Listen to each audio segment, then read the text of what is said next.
Yagaloo, das Musikmagazin, oder heute mal auf Englisch. Yagaloo, the music show from Berlin for the world. And my guests today are White Chalk from Dublin. Welcome, Connor, Kevin, and Aisling? Aisling. So, what's up? What's shaking? Good, yeah, it's good to be here. The weather is really nice over here, so it's we get to wear shorts for a change, which is really nice, yeah. Are you already drunk? Because I heard the Irish are a little more difficult with drinking than the Brits. That was last night, yeah.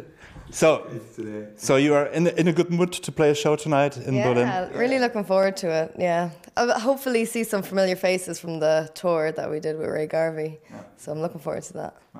So first of all, I'd like to know, how did it all start with White Chalk? Did you were at one university together, or how did you guys meet each other? We had to add there are 4 more band members. Yeah, the 7 in total. We've a big band, but we were 2 bands. Me, Niamh, and Liam played together before in a band, and then Kevin and Aisling played in a band together, and we kind of just merged bands in the end. So that's how it happened, and then just through friendship really, and just jamming out throughout the years. We just kind of fell in together, which was really nice, I think. For how long? Meanwhile, we were together 2 years.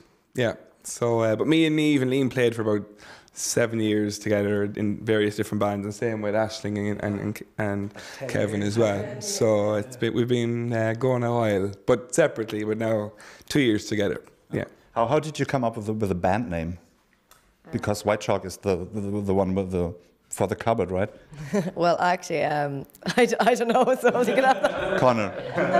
Do you know PJ Harvey? PJ Harvey, I heard. Yeah, she has an album called White Chalk, and we're named after that. That's it, really. It's not as interesting a story as you'd think, but no, it's pretty easy. Yeah. But at what point of your so young career was it clear that you are doing what you're doing now, this indie folkish style of music?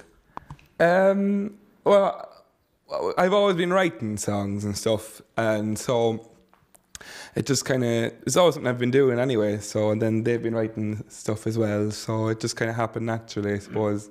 There's no real reason behind it, I've always been writing, it's just, it's finally now we're doing it as more of as a career rather than a hobby. So you are the writer of the band for the songs? The main writer, but the other guys write a little bit too, so we've been starting to collaborate a bit more, which is really good. And it's good to get different opinions, because sometimes you get a bit selfish with the song, or a little bit attached to the song, and you mightn't see things that someone else might see that makes the song better. Yeah. So fresh ears makes it see something that makes the song better, which is great for us. And yeah, it's good. It's more fun as well. It's more collaborative, and yeah. Are you improvising a lot when it comes to songwriting or arranging the songs? No, we don't improvise at all. No, we think out everything we do, and we spend hours together just making sure everything is perfect, and we all work together on that. Everybody has their own input, and we work on songs for a while, and then we gig them a bit, and then we might try it again, go back to the studio, work on it again, and the song might turn out a little bit differently. Just try different things with it, you know. So. Your first release is called, or the first EP was called Golden Kids. Yeah. So what was it like producing it? Did you struggle a lot financing the stuff, or did you bring the money easy together? How would you describe it? We did a project, we got involved in a project called Fund It over in Ireland, which is the fans get to purchase, donate to the production of the CD, and then they get like tickets to concerts back, or they get a free copy of the CD or signed copies.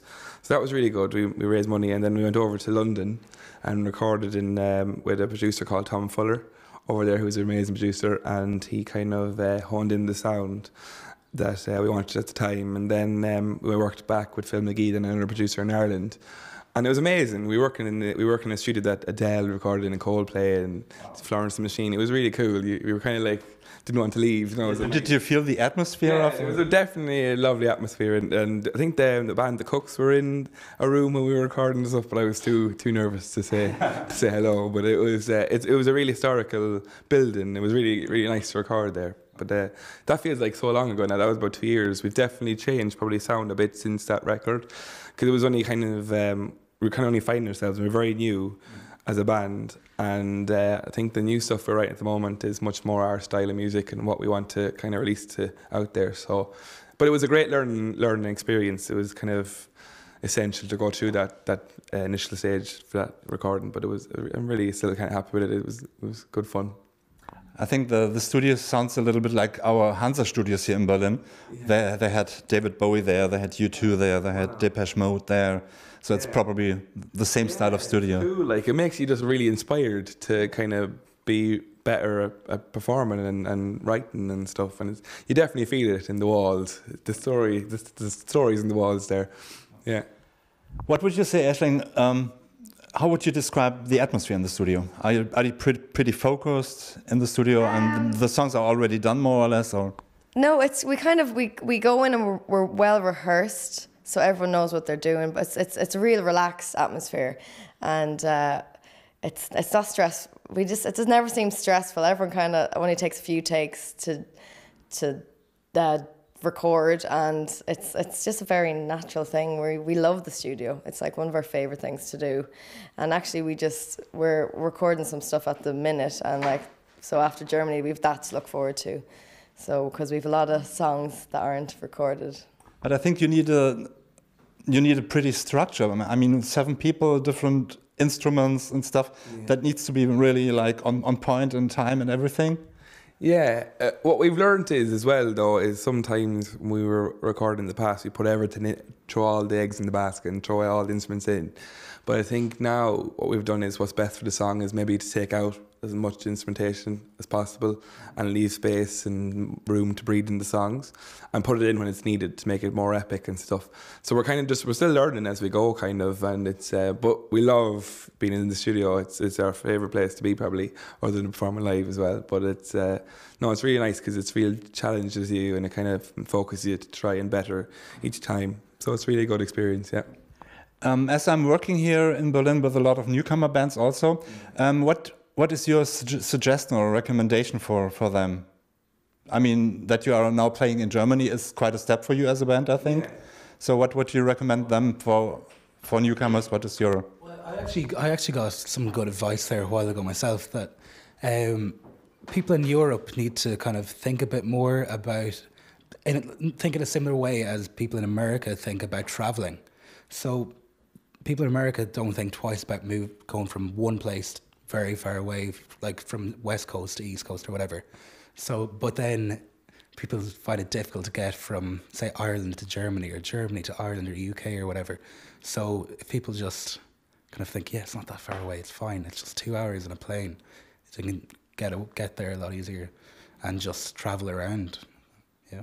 Was it maybe also a reason to become a musician for all those traveling? Yeah, it's an amazing way to see things. Like we were on a tour here over Germany and Austria and Switzerland for 3 weeks. We got to see so much stuff and cool places and meet really cool people as well. It's a great way of meeting people, and we had a great time. And Germany is amazing. It's been amazing to us. We toured with Garvey, as Aisling said, and we didn't expect much of a response at all because it was the first time playing in Germany, and it was amazing response, and people were really lovely and really into the music. And I think over here that's different to Ireland is people actually listen to support bands, because if you're in Ireland sometimes they tend to be in the pub and wait till the main band to come on and then they go mad. But over here they really come in, and they come in time, and they sit and listen, and they're really receptive, and it's really nice, because as a musician that's what you want. You want to be people just listen to your music, and they really do here, which is really good. Yeah. It's quite funny, because a couple of years ago I met some Scottish photographer at a show at Lido here in Berlin, and he prepared like small business cards, but well, not business cards, but he was saying that he was into the club for listening to music and not for listening to blah blah blah blah blah blah, talking to people. And I found it so strange. I mean, he was really having this cards handing out to people who were talking during the concerts. Yeah. Have you ever heard of that? No, that's a new one. But no, I just think it's important that if people are paying to see music, that they get to listen to music, you know, and that's the bottom line. I think, you know, it's important that there's appreciation there and respect for both the artists and the people that are coming to pay music to see it. You have to put on a good show too, you know. So yeah. What's going on backstage before you enter the stage? Do you have any routine before you go on stage? Well, we always warm up. That's like the main thing we do. Some ridiculous sounds. With alcoholic beverages, or? No, we don't. We don't drink before gigs. We drink after gigs because maybe the odd hot whiskey if our voice is feeling sore. But we don't drink before gigs. Drink a lot of water, stay hydrated, and then me and Neve, we're girls, so we have to do our hair and our makeup and get ready. So that's what's going on. Oh, and we play cards. We play cards. That's what we do. Cards? What kind of cards? It's a game that it's a bad word. Can you curse in this? No. No. It's just it's an Irish card game that it's poo head we call it. Poo head. Okay. So let me see. Back to the start. Is that your latest video or one of the latest videos? That's the last single we released. Yeah. We released it when did we release it? Last summer. It was a good crack. We recorded that in Ireland and one day, it was in the studio and just kind of happened. But we rehearsed it as well. But it was, we just released Backstage as a kind of a pop song just to get out on radio, and it did really well in Ireland. It was played on all the national radio stations, which was pretty amazing. And we're just kind of back writing and recording, getting ready to release the next stuff. Yeah, the next stuff is called Indigo Sound, right? And not. It's on the homepage. The Indigo Sound is one of the songs. I'm gonna be honest, but we haven't released the title yet.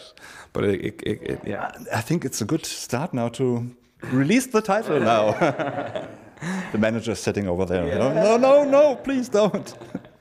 And what was it like when Ray Garvey called you, right, to invite you for the symposium? It was really mad, really. He was friends with an uncle of Ashling's, and then he heard the song and he just tweeted us saying, "Really like your music, you should play in Germany." And then I was kind of cheeky and said, "I would love to come and support you sometime." So then he rang straight away. I sent him my number and he rang straight away. Yeah, it was really cool. So you were not thinking, well, where is the hidden camera right now, was it? Kind of. It was pretty surreal because one minute we were just doing a gig in Ireland, and the next time we were flying over to Berlin to meet Ray Garvey. And to be honest, in Ireland, we didn't really know who he was because he is Irish, but he's not huge over there. His market's over here, and we didn't really realize how big he was. And he'd come over here, and we saw the stadiums he was playing, and we were like, Jesus, this is big, you know. So it was kind of a nice surprise, and he was so nice to us and really supportive of us, and he really gave us. He was really looking out for us and kind of helped us along the way, which is really nice for him. It's probably like David Hasselhoff is more famous here in Germany because I've been looking for freedom, and nobody cares in the States, I guess. So what's on the schedule for the rest of the year? I mean, the next EP is coming up. Yeah. Are you playing any festivals? We're playing a few festivals in Ireland, but we're mainly focusing on recording right now. So that's what we need to do for now. Gotta get our songs down so we can give you a title and give you an album to listen to. So that's what we're mainly doing. But there's a few festivals in Ireland we're doing. We love festivals. They're great fun. You can really go mad at them, you know. You can, because the crowd are usually in great form and it's a great atmosphere. So festivals are something we love playing. So how long does it take for you for the next EP or album? We're not sure yet. We're still kind of in the writing stages. We've got a few nice songs that we're really happy with at the moment. We're putting them down, and hopefully a winter release will be really nice. But depends how good we do. Okay, I would say thank you so far. Thank you. And now we have some quiz and some music going on. White Chalk hier bei Yagaloo. Vielen Dank.